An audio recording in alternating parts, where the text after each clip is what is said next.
কৃষি প্রধান বাংলাদেশে কুরবানির ঈদকে ঘিরে কুরবানির পশুর ব্যাপক চাহিদা লক্ষ্য করা যায়। তাই কুমিল্লা জেলার মেঘনা থানার মোজাম্মেল হক সাহেব নিজ উদ্যোগে তার বাড়িতে গরু লালন পালন করার উদ্যোগ গ্রহণ করেন। তার খামারে বর্তমানে 10টি গরু রয়েছে, যেগুলো তিনি প্রাকৃতিক খাবার দিয়ে থাকেন, যেমন প্রাকৃতিক সবুজ ঘাস, খড়, ছোলা, ভুসি ইত্যাদি।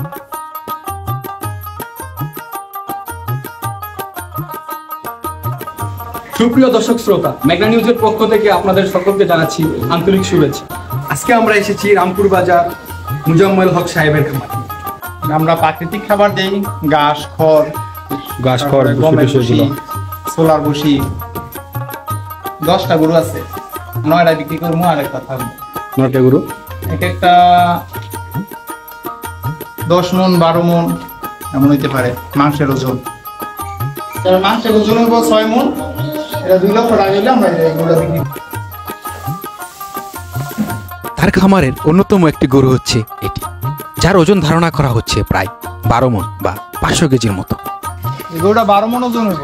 এটা দাম রাখছি 3.5 লক্ষ টাকা। 3.5 লক্ষ টাকা।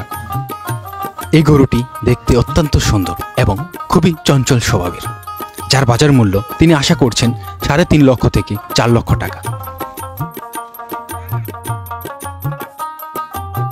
দীর্ঘদিন যাবৎ এই গরুগুলোকে লালন পালন করে আসছেন। তিনি এই গরুগুলো সংগ্রহ করেছেন স্থানীয় বিভিন্ন হাট বাজার থেকে। না, আমি এটা বিভিন্ন হাট থেকে একটা দুইটা দেখে নিয়ে আসছি। এখানে কত টাকা থেকে কত টাকা পর্যন্ত গরু হইব? এখানে 1.5 লক্ষ টাকা থেকে 3.5 লক্ষ টাকা। মানে 1.5 লক্ষ টাকা থেকে শুরু গরু? সর্বনিম্ন 1.5 লক্ষ টাকা, সর্বোচ্চ 3.5 লক্ষ টাকা। জি, এর মধ্যে হইলে গরু নিতে পারবো। হ্যাঁ। তার এই খামারটি খোলামেলা পরিবেশে হওয়ায় গরুগুলোর পর্যাপ্ত আলো এবং বাতাসের প্রয়োজন মেটাতে পারে।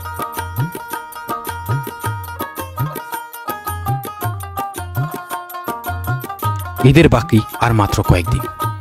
যারা সম্পূর্ণভাবে প্রাকৃতিক উপায়ে লালন পালন করা গরুগুলো নিতে চান, তারা যোগাযোগ করবেন স্ক্রিনে দেওয়া নাম্বারগুলোতে।